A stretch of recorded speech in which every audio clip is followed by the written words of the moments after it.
25. Trashiness. One of the things which never ceases to amaze me is man's capacity for hypocrisy.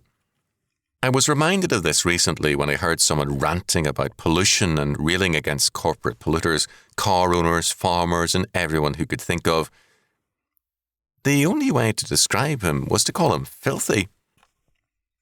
He was a trashy person who dropped trash with no compunction while demanding a clean environment. Unusual? Not at all. Each year the trashing of city streets and the countryside increases. We live in a day when people dirty up the world while demanding a clean one. The Bible has a telling sentence on this. There's a generation that are pure in their own eyes and yet not washed from their filthiness. Proverbs 30:12. Trashy people lead trashy lives and create a trashy world. This trashing begins in their own souls. If their lives are trashy, their actions will be the same.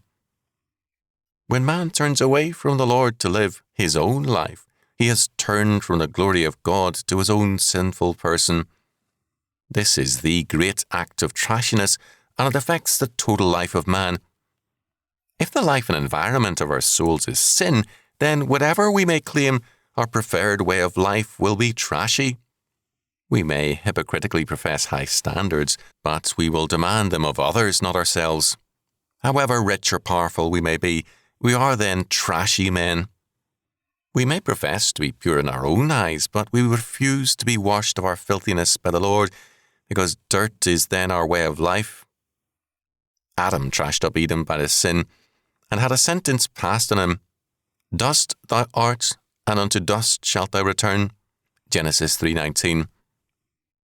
Unless our nation repents, a like sentence will be passed on us.